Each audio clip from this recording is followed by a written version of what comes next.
Today on First Century Foundations, I embark on an exciting quest to find the oldest portion of Torah in existence. I learn how to shoot an Israeli gun, and Karen visits with Claudia Zagori of Morningstar Fellowship to learn what Jesus is doing in Israel today. That's all coming up right now.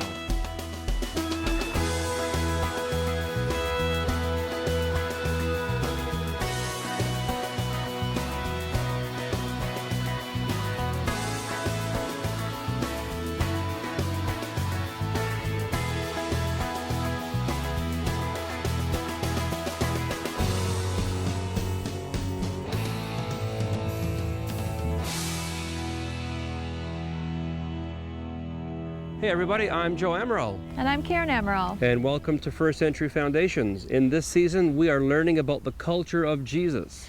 One of the most important features of the first century culture was the Torah. Absolutely. Yeah, and in Matthew 5, verses 17 through 20, Jesus says, "Do not think that I have come to abolish the law or the prophets. I have not come to abolish them, but to fulfill them. For truly I tell you, until heaven and earth disappear, not the smallest letter, not the least stroke of a pen will by any means disappear from the law until everything is accomplished. Therefore, anyone who sets aside one of the least of these commands and teaches others accordingly will be called the least in the kingdom of heaven. But whoever practices and teaches these commands will be called great in the kingdom of heaven. For I tell you that unless your righteousness surpasses that of the Pharisees and the teachers of the law, you will certainly not enter the kingdom of heaven." I mean, ouch, that is quite the verse. I travel a lot, I go into a lot of churches, and people are generally really good about learning, the Hebraic roots, and they're pretty good about accepting it as is. But when it comes to the Sabbath, when it comes to the food laws, to the Torah, people really, they start to wonder, It's a little iffy. Yeah, it's a little iffy. And so, we got to remember the Torah was so central, so important to Jesus in his time, and even now here in Israel. And one thing that we learned in preparing for the trip was, remember that every Hebrew word comes from 3 root letters. 3 root letters, yeah. Yeah, and so we're talking about the word Torah, which the root word itself is yara, and the 3 letters for that is yod, resh, and hey, which mean to shoot or to aim in a particular direction. Oh, that's interesting. I mean, interesting. It just shows us, I don't know, to me, it's just so amazing how God's word is, that we can always trace it back, to the roots, the Hebraic roots. And because the Torah was so important to Jesus and his culture, I mean, I'm so excited that on today's show, we're going to go and explore and look for and hunt down the oldest existing Torah portion in the world. I mean, that's mind-blowing. I'm so excited. Oh, I can't wait to see that. Oh. And today I'm going to visit Morningstar Fellowship in Tiberias, where we're going to learn about that community that's helping those around them to find their way. Yeah, I mean, it's awesome to learn about what God did in the past and how he operated, and I'm so blessed that you get to go see the ministries today, and so find out what God's doing today. Exactly. We're going, from the dead stones to the living stones. And I mean, and if Torah means to aim or to shoot, then man, on today's episode, we are taking that to a whole new level. Well, Boker Tov, hi. My search for the oldest portion of Torah brings me to the Menachem Begin Museum in Jerusalem, where I meet historian and Rabbi Ken Spiro. Absolutely. I hear you're looking for some ancient Hebrew texts, so I got just the spot for you. All right, please lead the way. When I was in Bible school, I was taught that the Dead Sea Scrolls contain the oldest portions of the Torah, and until really recently, that's what I thought. But then in preparing to come on this trip, I learned that there was an even older remnant of the Torah, and I think that was found here in this place. Exactly, right here. What can you tell us? Could we go down here, Sure, Rabbi? Sure. And maybe see one of the places where potentially it was found, and just tell us about what we're seeing here. Where are we? So remember, the Dead Sea Scrolls goes about 2,200 years. It contains pretty much bits of all the Hebrew Bible. This site is dated to around the year 600, which would make it about 400 years older than the Dead Sea Scrolls. Wow, that's significant. Very much so.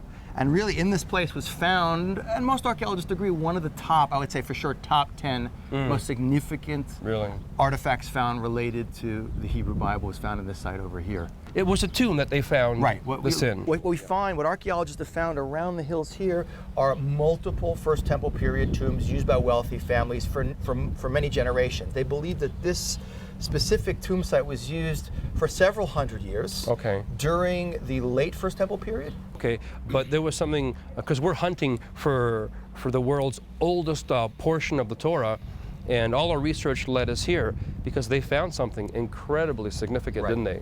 And what would that be? So the person who found it was Gabriel Barkay, who today is at Bar Ilan University and is a lecturer there. But during the period of time when he was excavating here, we're talking about 79, he was working for Tel Aviv University. And he excavated this site. He started digging below the church, St. Andrew's you see above us over here, into the site over here with his team of diggers. And what they found was this site, which they uncovered, this entire area, all the tombs here, his archaeological project that he did over, I believe, 2 seasons. They found undisturbed a burial chamber in which they found over 1,000 items. Wow. He hit the including jackpot. including 2 small silver amulets, and you just can't unroll them. Obviously, it's not, if they'd been paper, it would not have survived. It took them, I think, years to actually unroll them. I know that this was discovered in 79, but not until the early 80s did it reveal what was said on them, because I think it took a very long time, and they actually developed the process of being able to very carefully unroll this silver amulet. And what they found on the 2 amulets were inscriptions. Much of it is illegible. By the way, if you've seen it, you can see images on the internet. You can see, and we'll see the actual amulets at the Israel Museum. It's in Paleo-Hebraic script. So we know it was found here. Now, you've already said it's at the Israel Museum. Do you think we have time to slip over there and take a look? Sure, absolutely. All right, guys, let's go to the Israel Museum and let's see the oldest portion of the Torah. You know what, Rabbi, it was really cool to see where we found the scroll, but now I'm excited to see, what we found. Right. And That's it. Yeah. All the best stuff ends up in the Israel Museum. Obviously, they never leave the antiquities in the site. When you find something as significant as this, you're going to want to display it here. So here you could see, opened up, the 2 silver amulets. That you're talking about, they took much time and care to open. Right. Well, they're not 100% intact. Notice, by the way, you can see that they put the actual original Proto-Hebraic script there. If you can, we talked about that, the alphabet that was used in the First Temple period. If you compare even to what's up here, you can see the translation. The text is slightly different on each, but they both contain that priestly blessing from Numbers chapter 6, 24 to 26. And of course, the other significant thing is the use of the 4-letter name of God, which is called the Tetragrammaton. That Yud-He, Vav-He name that we don't even pronounce. So this is the oldest written form of the name of God. Exactly. We see it used anywhere outside the text of the Bible. So this here, does this relate back to the site where they found the scrolls? Absolutely. What they've done here is recreated, basically, and this gives us a much better sense of what we saw. Yeah. But here you can see a recreation of one of the actual burial chambers. So what do you think arrowheads are doing, like in a First Temple period tomb? Doesn't seem to fit with jewelry and pottery. Right. So the jewelry makes sense. People were buried with it, an amulet that someone had on their body. But the arrowheads, and they're Babylonian arrowheads, by the way. Yeah. Well, first of all, we know this tomb, that inscription was dated to around 50 years prior to the destruction, late First Temple period, prior to the Babylonian destruction of Jerusalem. And we know from what was found inside the tomb that it was actually used even post-destruction. And when the archaeologists took out the human remains, they noticed that, first of all, there was a large number of people buried at approximately the same time. Based on the pathology, there was many young men. And it could well be that these were victims of the fighting. There were soldiers defending Jerusalem, or even civilians. And we know after the almost 3-year siege described in the book of Jeremiah, when the city actually fell, there was a tremendous slaughter. So probably following the fall of the city, there was massive burial of all the victims, and they dumped many, many people in here. And the arrowheads actually were almost certainly embedded in people's bodies, that they were killed by Babylonian archers. And of course, when the flesh is gone after a year, all you can have is the bones and the arrowheads themselves. So what's so amazing about this is not only do we have this incredible inscription connected to the Bible in God's name. Yeah, which is awesome. But it seems to be, given the time period, it's literally a moment of a very dramatic and tragic moment of Jewish history, the destruction of the First Temple, actually like physical remains left right in this tomb. So do you think that this amulet that has the oldest recorded version of the name of God on it, do you think that one of these soldiers could have been wearing that necklace? Is that possible? It is possible. I mean, it's dated, the amulet's dated to a few decades before that, but you're dealing with ancient dates. There's a tremendous range. So it is possible that one or both of the amulets could have been worn by the defenders, or it's also possible they're worn by family members who died of natural causes decades before the destruction of the First Temple. Again, for you guys watching, I hope that you have enjoyed this quest we've been on to find one of the oldest portions of the Torah scroll with the name of God in it. And thank you so much, Rabbi, for taking us. My pleasure. Appreciate it, man. Right.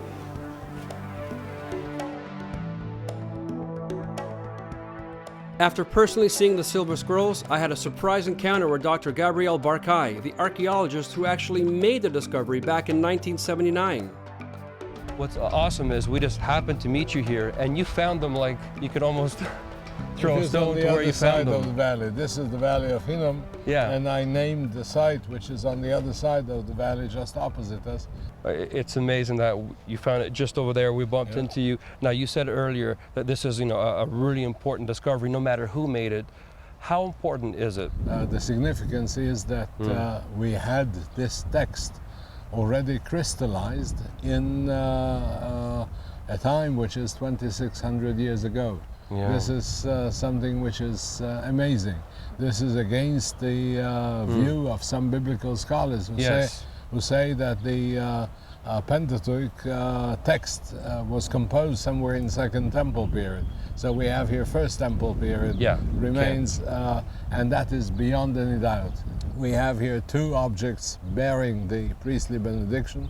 Those were objects which were worn upon the body of people. That was my next question. They, I think they were the forerunners of the later phylacteries. People wore on their wrist, on their neck, upon their heart, upon their upper arm.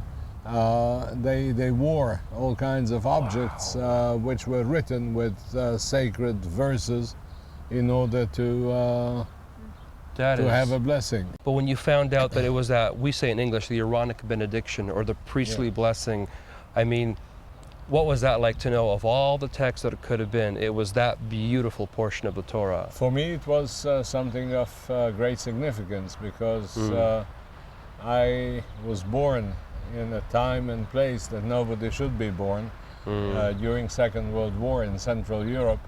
And I still remember from my early childhood the words with which my late father blessed me, and these are the same words. These are the same words, and I remember them in Hebrew, and I think these were the first Hebrew words which I could memorize. Wow.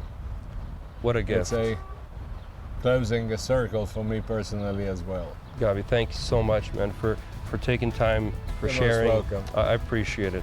Blessed God bless be. you. Thank you. Amen. Bless thee and keep thee.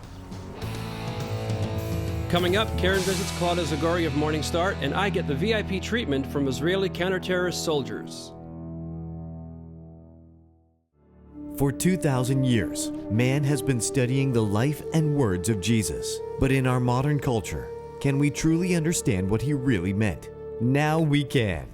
Joe Amaral's book, Understanding Jesus, removes the veil of history and brings us greater understanding of the time and culture that Jesus and the authors of the Bible lived in. In Understanding Jesus, we study the feasts of the Lord as Jesus celebrated them and find valuable insight into God's prophetic timetable throughout history. Knowing more about this ancient culture will give you accurate insight into the teachings of Jesus and will take your faith to a whole new level. And this life-changing book can be yours for just $20. Call today and order your copy of Understanding Jesus by Joe Amaral, 1-877-628-2800, or visit us online at www.firstcenturyfoundations.com.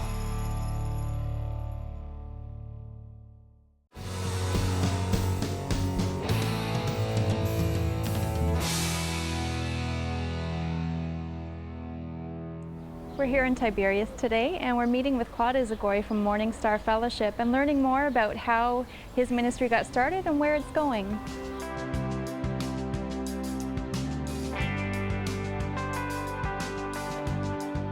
The vision that the Lord gave us is to really give a Jewish message. You know, the people in Tiberias, I mean, all over Israel, the Jews generally think of Jesus as being a Christian Messiah, a Gentile Messiah, that Jesus has nothing to do with the Jews. And we want to remind them that Jesus not only was Jewish, but he still is Jewish, and even when he comes back, he is still the as he is called, the Lion of the tribe of Judah, which is a Jewish tribe, and our message is a Jewish message. While ministering where Jesus ministered 2,000 years ago, is very special because we want to bring the message that it's not history. It's not just history. I mean, it was history, but Yeshua is alive today in this place, and we want to prove it. We want to give some evidences of his presence. Well, right now, the main prayers that we need is for some permits that we need. So please pray and do not lose hope. We really received a lot of confirmation that this is from the Lord. We are on the right itinerary, and we will see the fulfillment of the vision. We will see, and we start already to see a lot of people coming to the Lord and knowing their Savior. So we are encouraged, and we ask you to keep praying for us and supporting us. We will keep you posted, and we're praising the Lord for everything that He's doing. Well, it was wonderful hearing from Claude Zagori today, and I hope that you were able to catch some of his vision of what God is doing here in Tiberias. And if you would like to get involved, if you would like to learn more about what God is doing here in the land, be in touch with us by our website, by calling our office. Get the Israel Prayer Watch. You can receive it every 2 months and learn more about the ministries, learn what God is doing here, but also learn about their prayer requests and what their needs are. And I know Claude would appreciate your support and your prayer support as well. To make a donation or learn more about this ministry and the Israel Prayer Watch, visit us online at www.firstcenturyfoundations.com or call 1-877-628-2800.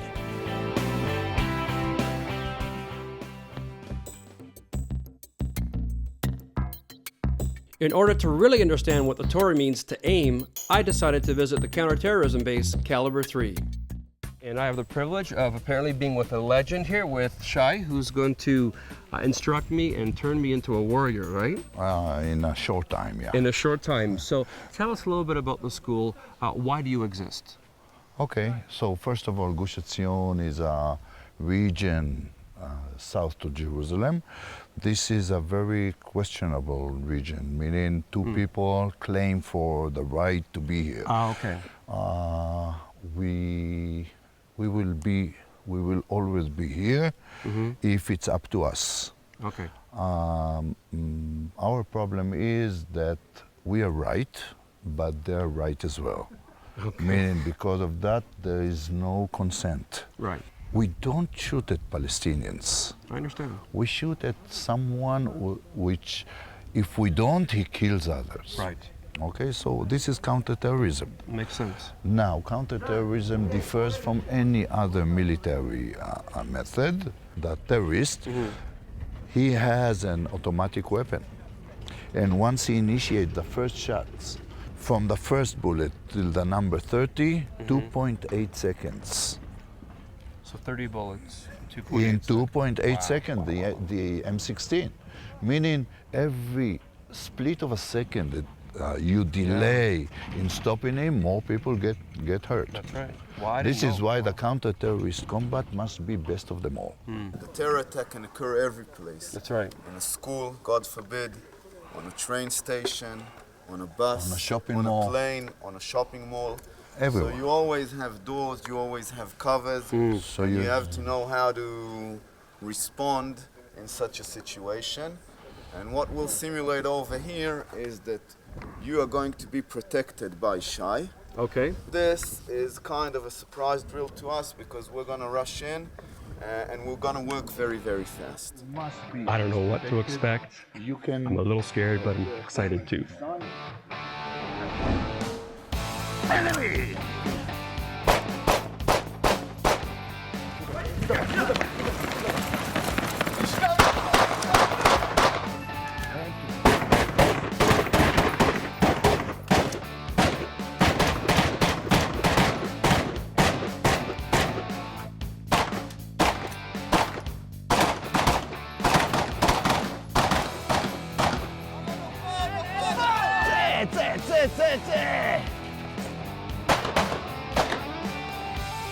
okay.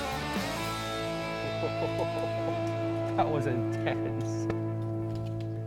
So, as I said before, we're really selective, even though we shoot fast and we're very aggressive in order to save people. You could see that Whoa, look at that. this is a bad one.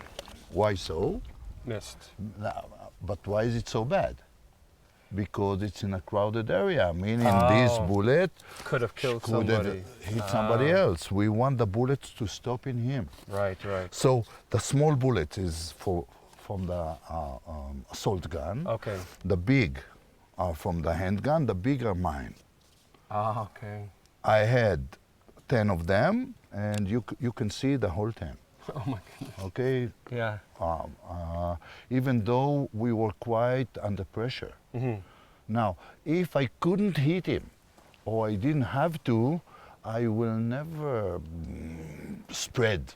It's not American point of view of acceptable price, no. You cannot be called for an incident as a special force or not and respond and kill or hit the bad guy along with others. No. No. No, you're going to That's stand. not the Israeli way. No, you're going to That's stand for important to trial. say. It's important. You're going to stand for And trial. you'll stand for trial. That's You're very going important. to stand for There's trial consequences. for using a force that you're not being able to control. Okay. Before Shai would let me shoot, I had to learn hand-to-hand combat. How to swing a gun around, the proper position for holding and shooting a handgun, and I even had to figure out which eye I would be shooting with. After all that, I finally got to shoot a real gun. Stand straight. Stand straight. Straight. Ready? Go. Good. Yeah, you hit the sign. Of course you did. In order to save lives, we train here Americans, Canadians, forces and security, Russians, Turks, from all of, and we go and train them there because we believe that what they do is saving lives. Because these are the people that will save lives a lot before the army does. Okay, so again, thank you very much, and I hope you enjoyed it, at least as I did. Thank you so much, man, for showing me all that. Not just for shooting a gun, but for telling me about the Israeli psyche, the mentality and the philosophy of the Israeli army, and the goal of saving lives, not taking lives. So I really, really appreciate that. And I hope you guys enjoy it and stay with us. We'll be right back.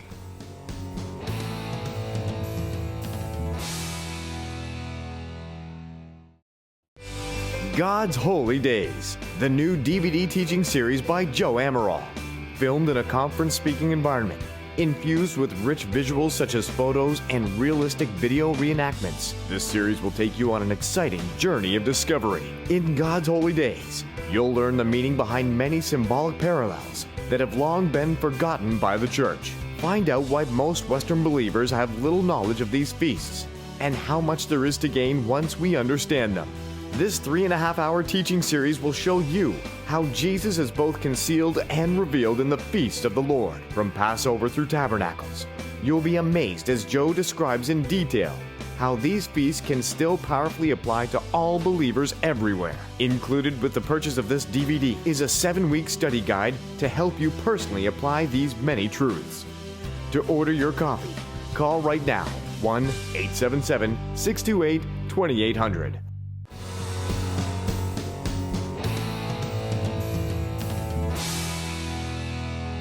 Man, that was so much fun going to that counter-terrorism. I never thought I was going to go to a counter-terrorism, training center, and to be able to go there and fire those guns off was boys crazy. and their toys. Boys and their toys.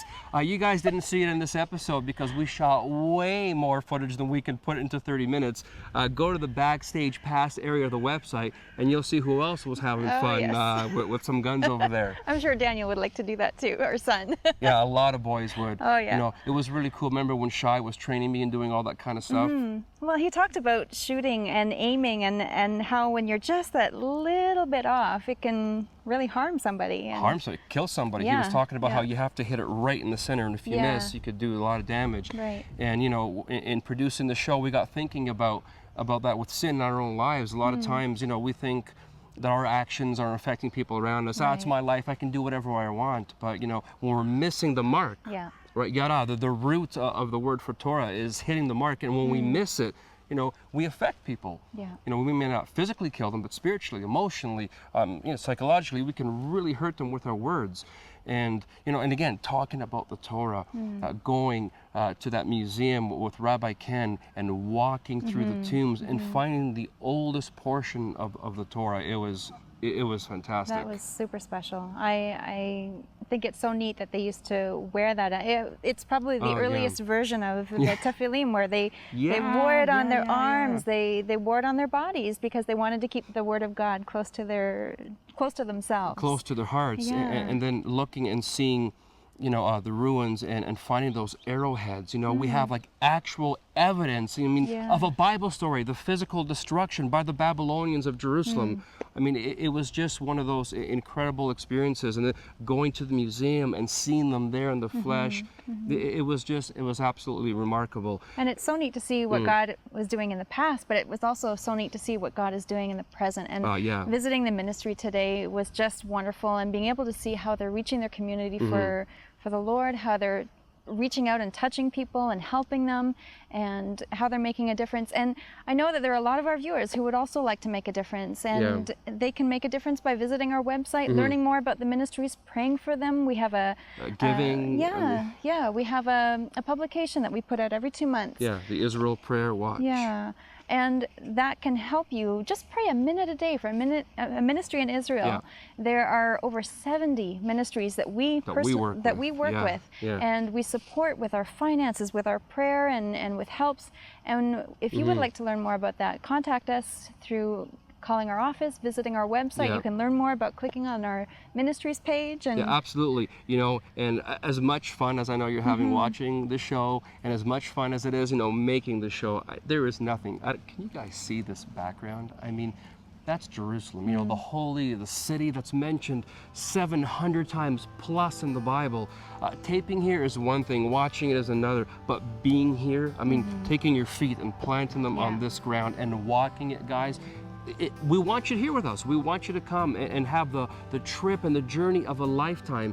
You know, the Ministry of Tourism, they have a catchphrase. They say, "You'll never be the same again." it's true. You know, it's not a cheesy slogan. It's an actual thing that will happen to you. And Karen and I would love to invite you to join us on a tour. So go to the website, the info is there. Find out when we're coming next. Guys, next week we have another incredible show. Amazing. Please make sure you watch again next week. Shalom from Jerusalem. We'll see you next time.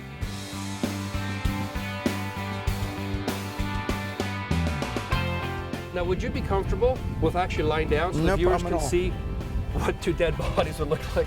No problem. You know, at the all. view is really nice from here. Yeah, well, actually, remember, if you were in here when it was a burial, it was a cave. There was a roof above you. You didn't have the. Oh, that's true. The sunroof was probably an optional feature, but I don't believe. Yeah, I wouldn't that- spray for a yeah, yeah. sunroof.